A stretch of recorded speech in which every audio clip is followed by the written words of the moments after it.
Eh Ben, attrape ça. Oh, Jay! Jay!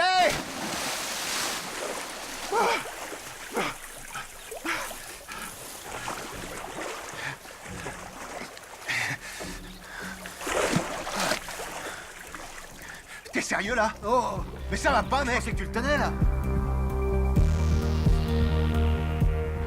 Je jouais dans une équipe de hockey, j'étais gardien. Et j'ai encaissé 7 buts de suite dans la même mi-temps. C'est moche. Et 4 fois par le même joueur en plus. J'étais dans une chorale, je chantais et ma voix a lâché, c'était horrible. Un truc gênant, pris en train de voler. Ouais, ça c'est gênant, c'est vrai. Y a pas pire. Tu sais, les portes vitrées comme il y a dans les magasins, quand elles sont tellement propres, je l'ai pas vu, je courais, j'ai foncé dedans et puis genre ouais, je suis tombée et eux ils étaient super mal alors ils m'ont donné plein de bonbons gratuits. Je marchais et je suis tombée sans raison. Tombé nonchalamment. Oui, tombée nonchalamment, comme ça. Et d'un coup, bam! Tombé fort, la tête la première à la cafétéria devant tout le monde et tous les trucs sur le plateau qui me sont tombés dessus. Mon pantalon qui se déchire, genre 30 cm, juste là. Ouais, juste sur les fesses en fait.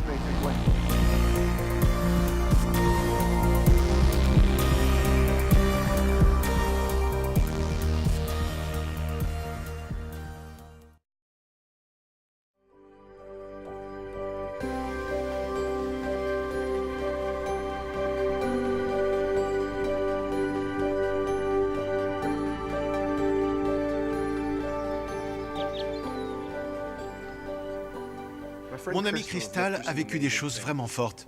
Son histoire est incroyable. J'étais très sportive quand j'étais ado. Et un jour, je me suis évanouie après une course, ce qui était très bizarre en fait. Quelques semaines après, je retirais simplement mon pull. Quand j'avais mes bras comme ça, j'ai plus respiré. 3 ou 4 semaines après ça, un matin, je me suis réveillée avec une énorme boule sur le cou. On m'a fait une radio, un scanner, tout ça, puis on m'a emmenée jusqu'à l'hôpital pour enfants en ambulance. Et ensuite, 2 jours plus tard, j'ai eu une biopsie qui a révélé un cancer et j'ai démarré une chimio 1 heure après. Oui, c'était intense et au moment où ils m'ont trouvé ça, on me donnait en fait genre max 2 semaines encore à vivre. La première fois que je suis entrée dans cette salle de traitement, c'était vraiment très pénible à vivre, c'est sûr. On comprend pas ce qui va se passer. Pendant ma première semaine à l'hôpital, mon groupe de jeunes a appelé, ils priaient tous pour moi et toute l'église aussi priait pour moi à ce moment. Et c'était incroyable en fait de voir tout le soutien de l'église durant cette période. 1 an après, j'étais toujours en chimio, donc là ça faisait déjà 20 mois. On m'a demandé de venir chanter à une grande rencontre, convention de jeunes, et... Ouais, je sais pas pourquoi j'ai accepté ça parce que j'avais une séance de chimio juste avant ce week-end. Et donc chaque jour, je devais avaler des pilules et du coup, je savais que j'allais pas me sentir bien. Je sais pas trop pourquoi, mais j'ai pas dit non. Et ouais, je me souviens, on a joué le vendredi et le samedi et je me sentais malade, j'étais pas bien. Et puis le dimanche, on avait fini de jouer, je voulais vraiment rentrer à la maison, mais personne pouvait me ramener. J'étais furieuse. Je me disais, pour qui vous vous prenez? Genre, j'ai pas la grippe, j'ai le cancer, vous pigez pas? Quand je me sens pas bien, je me sens vraiment pas bien. Et cerise sur le gâteau, ils m'ont fait aller à la réunion ce soir-là, juste vraiment pas ce que je voulais. Mais alors que je marchais dans le bâtiment, grave énervée, j'ai senti l'Esprit Saint me dire « Crystal, quelque chose de génial va se passer pour toi ce soir. » J'étais assise tout au fond de la grande salle, juste à côté d'un ami à moi. Et là, tout d'un coup, j'ai ressenti une puissante, magnifique, amoureuse présence de Dieu tomber sur moi et je pouvais pas bouger. J'étais juste comme ça. Et j'ai commencé à pleurer et j'avais jamais vécu quelque chose comme ça. Et tout ce que je pensais, c'est Jésus va me guérir et je m'étais jamais sentie aussi confiante de toute ma vie. La migraine que j'avais est partie, il y avait une chaleur dans mon cœur et cette douleur que j'avais toujours dans les reins est partie. Et pareil pour cette nausée qui ne me quittait plus depuis 2 ans. Et j'avais juste envie que tout le monde dans la salle entende ça. J'ai appelé mon médecin 2 jours après, quand j'étais à la maison.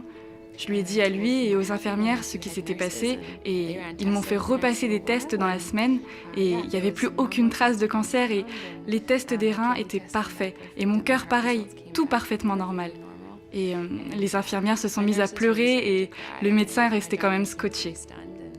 Il m'a raconté qu'en fait son père était évangéliste, donc il avait assisté à pas mal de réunions comme ça où il avait vu des gens, des gens vraiment guérir.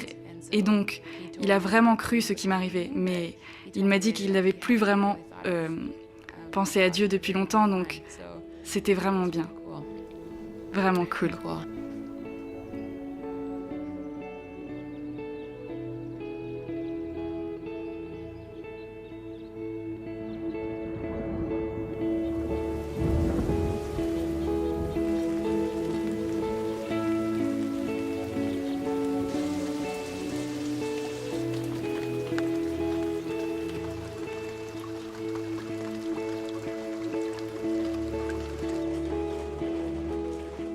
Ma famille prie souvent pour toutes sortes de choses.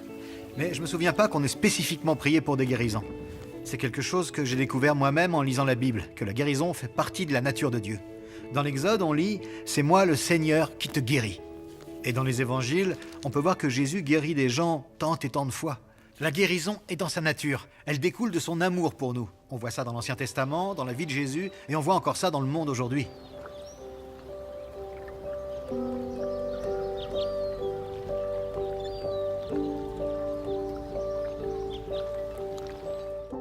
Je crois, je l'ai vu moi-même, des gens vraiment physiquement guéris par la prière et tout ça. Je pense qu'il y a vraiment des choses incroyables qui se passent et qui en fait ne peuvent pas vraiment s'expliquer autrement, donc ouais, je dirais oui. Peut-être Dieu, je ne sais pas si c'est vraiment Dieu, le Dieu chrétien, mais qu'un Dieu fasse ça, je pense oui. Il y a forcément quelqu'un qui fait quelque chose, genre quelqu'un qui s'implique ou qui veille sur les gens. Ma mère, il y avait un diagnostic de cancer du sein et Dieu l'a guérie sans qu'on ne trouve d'explication. Donc oui, je crois vraiment à cette forme de guérison aujourd'hui. Dieu vous enlève une paralysie des jambes comme ça? Je crois pas.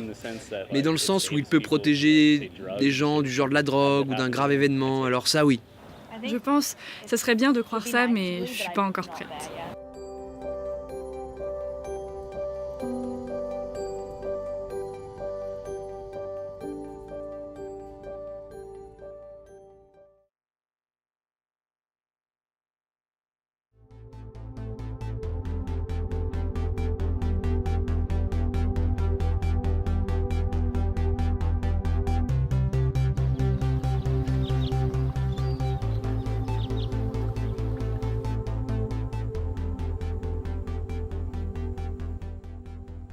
On ne peut pas parler de guérison sans parler du royaume de Dieu. Le royaume de Dieu, ce n'est pas un espace géographique. Ça évoque l'idée du règne de Dieu manifesté. Dans n'importe quelle ville ou pays autour du monde, on peut expérimenter la réalité du royaume de Dieu. Il est marqué par la paix, la joie, l'amour et la guérison. Les choses brisées sont restaurées, ce qui est perdu est retrouvé, les larmes sont séchées. L'histoire de Crystal nous montre un aperçu du royaume de Dieu qui se répand sur Terre. Et quand je repense à cette histoire, je me rappelle qu'on a des médecins formidables, une technologie de pointe, des méthodes médicales efficaces. Et Dieu fait partie de ça. Il crée et il utilise les cerveaux et les ressources qui rendent tout ça possible. Mais quand cette même médecine ne pouvait plus aider Crystal, Dieu l'a guérie d'une façon miraculeuse. On peut vivre l'amour et la puissance du royaume de Dieu sur Terre aujourd'hui, tout en attendant que le royaume soit pleinement manifesté quand Jésus reviendra sur Terre. Jésus a dit à ses disciples qu'il allait revenir un jour. Il y a plus de 300 références dans le Nouveau Testament qui évoquent le retour du Christ. Ce sera un jour de jugement et de restauration. Tout sera remis en ordre. Apocalypse 21 nous dit qu'il y aura un nouveau ciel et une nouvelle terre, et qu'il y aura une joie immense qui durera toujours. Il n'y aura plus de mort, plus de douleur, ni même de larmes. J'aime bien me le représenter comme ça. Cette ligne représente le temps. Et celle-ci représente le jour où Jésus reviendra. Mais quand Jésus est venu il y a 2000 ans, et qu'il a commencé à enseigner, il a dit que le royaume était arrivé. Ouais, et dans Matthieu 9,35, voilà ce qu'on trouve. Jésus passe dans toutes les villes et dans tous les villages. Il enseigne dans les maisons de prière juives, il annonce la bonne nouvelle du royaume. Il guérit toutes les maladies et toutes les douleurs. On vit un moment unique dans l'histoire. Le royaume de Dieu est arrivé. Et pourtant, il doit encore venir. C'est l'idée d'un royaume, d'un Dieu tout à la fois présent et à venir. Donc, il y a 2000 ans, Jésus vient puis envoie son esprit, et ça marque une nouvelle ère du royaume de Dieu. Mais on attend toujours ce jour où on pourra en goûter la plénitude. Et nous vivons ce temps-là. Vous et moi, on est chacun conviés à participer au royaume de Dieu en priant pour la guérison. Jésus avait puissance et autorité. Il a guéri plein de gens qui avaient toutes sortes de maladies. Pensez simplement à cet homme qui souffrait de la lèpre, cette femme qui saignait constamment, ou cet homme estropié qui ne pouvait plus marcher, et cet aveugle à qui il a ouvert les yeux. Dans Matthieu 10, on lit qu'il rassemble ses 12 disciples et leur donne l'autorité de guérir les malades. Et c'était pas juste limité à eux. Dans Luc 10, il est accompagné de 72 disciples et il les envoie faire exactement la même chose. Et c'est là que ça devient passionnant. La parole de Dieu nous invite tous, c'est-à-dire vous et moi, à nous investir aussi. 1 Corinthiens 12 décrit toutes sortes de dons surnaturels que Dieu donne à chacun de ses enfants, y compris le don de guérison. Nulle part dans la Bible, il n'est dit que ces dons sont limités à une certaine période de temps ou à un groupe précis de gens. Tous les enfants de Dieu sont invités à demander et à recevoir des guérisons. Tout ça me rappelle mon beau-frère Mike. Il est épatant, il prie souvent pour des gens dans sa vie qu'il connaît ou même qu'il vient juste de rencontrer, qui sont malades ou qui souffrent. Avant qu'on déménage vers là où on vit maintenant, j'allais me faire coiffer chez le même gars, son nom est Doué. Chouette gars, et vraiment marrant. Et cette fois-là, je suis entré pour ma coupe de cheveux, et alors qu'il allait commencer, j'ai eu le sentiment que j'avais là une opportunité de prier pour Doué. Et j'avais jamais pensé à ça jusque-là.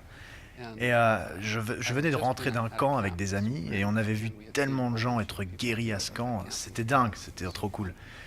Donc j'étais là, au salon, et je vais pour m'asseoir dans le fauteuil. Doué savait que je rentrais de voyage, donc il demande « Tu étais où ?» Tu vois, genre, c'était bien. Je dis « Des amis et moi, on revient d'un camp. » Et bon, je fais pas ça souvent, mais je me suis dit, je devrais lui raconter un peu. Mais comment il va réagir à ces histoires de gens qui sont guéris ? Et donc je dis « C'était dingue, Doué. Un soir, des tas de gens ont été guéris. Certains étaient malades ou leur corps les faisait souffrir. Et Dieu les a guéris. On a prié et les miracles se sont produits. » Il était curieux, alors j'ai commencé à lui raconter une histoire, puis une autre histoire. C'était, tu vois, des jeunes dont les genoux, les coudes, les épaules étaient guéris, des trucs cool comme ça. Je lui raconte ces histoires, et je sais plus ce que j'ai dit d'autre, mais quand je me suis arrêté, il me regardait dans le miroir, par-dessus mon épaule, du genre « Wow, tu vois, ça c'est des miracles ». Il a commencé à me donner des conseils, du genre « Tu sais, je pense que tu dois y croire quand tu pries ».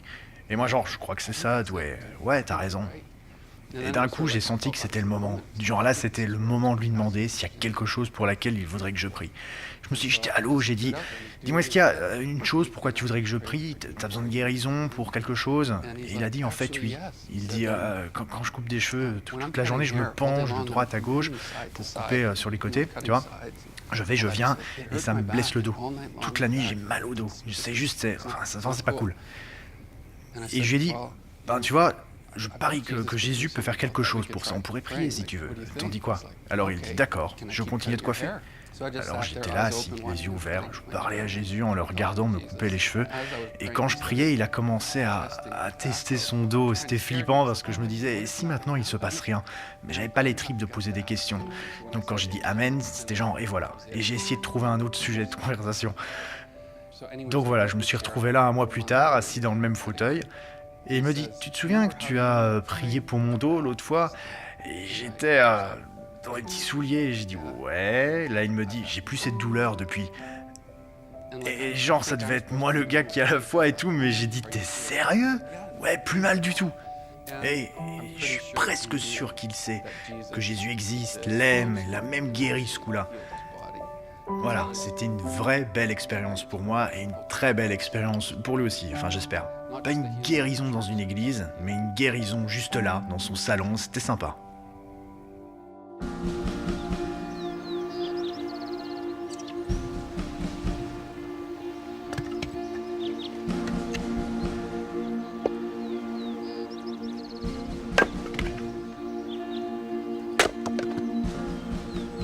Avec Alpha, on veut donner l'opportunité à chacun de recevoir une prière de guérison.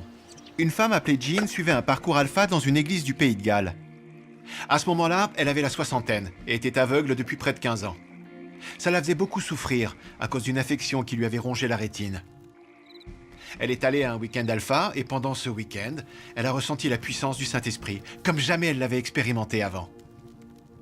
D'un seul coup, toute cette souffrance qu'elle vivait depuis tant d'années l'a quittée. Même si elle était toujours aveugle, elle était si heureuse que Dieu l'ait soulagée de cette douleur que ce soir-là, elle a couru à l'église parce qu'elle voulait que tout le monde le sache. Le responsable de l'église voulait lui mettre de l'huile sur sa tête, en signe de la guérison qui venait de se passer, juste comme on le voit dans la Bible. Et alors qu'elle essuyait l'huile, pour la première fois depuis 15 ans, elle pouvait voir. Elle est rentrée chez elle euphorique pour voir son mari qu'elle n'avait pas pu voir depuis 15 ans. Et elle n'en revenait pas de tous ces cheveux blancs qu'il avait. Ouais, des fois, quand on prie, des gens sont guéris. Mais des fois, pour des raisons qui m'échappent encore, d'autres ne le sont pas. Un de mes amis, Joey, a vécu un terrible accident de moto il y a 5 ans. Il s'est fait projeter par une voiture et a atterri quasi 100 mètres plus loin sur la route. Sa jambe était brisée sur plus de 100 points de fracture. Et pareil pour ses 2 épaules. Depuis, il souffre en permanence. En fait, on voyage beaucoup ensemble. J'ai vu des gens prier pour lui des milliers de fois. Et il n'y a personne que je n'ai autant demandé à Dieu de guérir. Et même si on a prié des milliers de fois, il ne guérit pas. Ça ne veut pas dire qu'on arrête de prier. La raison pour laquelle je continue, c'est pas parce que j'ai vu des tas de gens être guéris. C'est parce que Jésus nous invite à le faire. Je veux vivre ce que Jésus donne dans Luc chapitre 10. Voilà ce qu'il dit. Guérissez les malades qui sont là et dites à tous, maintenant, le royaume de Dieu est près de vous. Il y a quelques étés, mon grand-père est tombé malade. Je me souviens que ma famille et moi, on priait désespérément que Dieu le guérisse. Mais un jour, quelque chose a changé. C'est devenu d'un coup clair que sa vie touchait à sa fin. Et on a ressenti une paix en nous qui venait clairement du Saint-Esprit. On l'a mis en maison de repos et on a prié que Dieu puisse le reprendre paisiblement. Il faut de la foi pour croire aux guérisons. Et il faut aussi de la foi pour croire qu'on passera l'éternité avec Jésus. Mon grand-père avait déjà fait l'expérience du plus grand des miracles, être sauvé. Dieu avait pardonné ses péchés et transformé sa vie. J'aime ce que dit le prédicateur du Vatican, le père Raniero Cantalamessa. Nous sommes libres de demander en tout temps au Saint-Esprit de guérir. Mais si l'Esprit ne le fait pas, il ne faut pas croire que c'est parce que nous manquons de foi, ou que Dieu ne nous aime pas, ou qu'il veut nous punir. On a partagé différentes histoires. Elles nous touchent chacun d'une façon unique.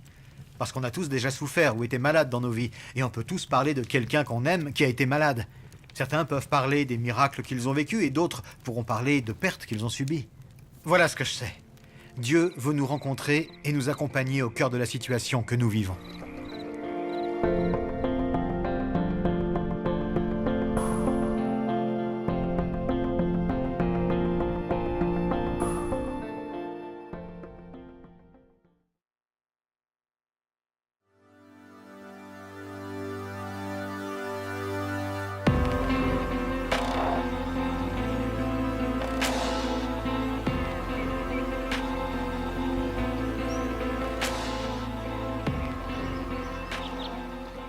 Chacun de nous peut demander qu'on prie pour lui ou prier pour que d'autres soient guéris. Donc, comment on fait ça? Moi, ça m'aide de me rappeler que c'est Dieu qui guérit, c'est pas nous. Donc il ne s'agit pas d'une technique magique ou de méthode pour obtenir de Dieu ce qu'on veut. Mais quand nous prions avec amour et une foi simple. Nous pouvons trouver des indications dans le Nouveau Testament qui nous aident à savoir comment prier. Quand on prie, c'est au nom de Jésus. Nous avons du pouvoir en son nom. Quelque chose qu'on voit dans le Nouveau Testament, c'est ce geste simple d'imposer les mains. Si c'est approprié, posez vos mains là où est la douleur, ou posez juste une main sur l'épaule de l'autre. Des fois, Dieu nous dit à l'avance pour qui ou pourquoi on pourrait prier. Souvent dans Alpha, les responsables vont demander à Dieu s'il y a des besoins spécifiques de prière. Dieu peut leur parler en leur faisant venir un mot ou une image à l'esprit. Et quand il les partage, ça booste notre foi et ça nous donne le courage de prier. Beaucoup de gens à Alpha ont vécu la guérison après que quelqu'un ait partagé un désir de prière. Et il s'agissait de la chose exacte dont ces personnes souffraient. Après avoir prié, c'est bien de demander à l'autre ce qu'il ressent. Ça nous aide à comprendre comment on peut continuer à prier. Certains sont guéris et on remercie Dieu ensemble. Certains ne sont pas guéris, mais c'est bien de prier encore. Des fois, les gens vont mieux, mais ne sont pas vraiment guéris. Une fois, Jésus a posé ses mains sur les yeux d'un aveugle et il a dit « Tu vois quelque chose ?» Et l'homme a dit « Je vois les gens, mais ils ressemblent à des arbres qui marchent. » Alors Jésus a posé les mains sur ses yeux une deuxième fois. Et cette fois-là, ses yeux étaient vraiment guéris. Il pouvait tout voir parfaitement. Lors d'un camp, il y a quelques étés, j'ai passé une semaine dans les montagnes et une des filles qui travaillait là s'appelait Shana. La première fois que je l'ai vue, ça m'a simplement pris 2 secondes pour remarquer qu'elle louchait beaucoup et que ça devait impacter sa vie d'une façon pas marrante. Shana m'a dit que sa mère avait eu un accident de voiture quand elle était enceinte d'elle et que c'est pour ça que ses yeux étaient abîmés. Elle avait déjà subi 3 opérations pour corriger ça, mais ça n'avait pas marché. Et le médecin avait dit qu'elle devrait vivre avec ça toute sa vie. Pendant un des moments de la soirée, les étudiants ont eu l'opportunité de prier les uns pour les autres. Elle avait déjà prié pour la guérison de ses yeux des tas de fois avant ça, mais ce soir-là, elle s'est quand même levée pour demander la prière. Je l'ai retrouvée dehors un peu plus tard, le même soir. Elle m'a regardé et j'ai capté tout de suite. Elle était guérie. Je le voyais à ses yeux, il fonctionnait de manière parfaitement coordonnée. Je me souviens, le jour suivant, j'ai encore voulu vérifier que c'était vrai, Dieu l'avait guérie. Ça, c'était il y a 2 ans, et elle va bien aujourd'hui. Cette guérison a tout changé dans sa vie. Sa façon de regarder les gens avec confiance, sa façon de lire les panneaux, tout. Quand je la vois, je la regarde, je me rappelle que Dieu guérit les gens quand on prie dans le nom de Jésus. Un pasteur a dit un jour, quand on ne prie pour personne, personne n'est guéri. En fait, si on prie pour tout le monde n'est pas guéri, mais certains oui. Je me demande si vous allez essayer. Allez-vous laisser quelqu'un prier pour un de vos besoins? Ou peut-être aurez-vous le courage et la foi de vous lever, de prier pour quelqu'un qui a besoin d'être guéri?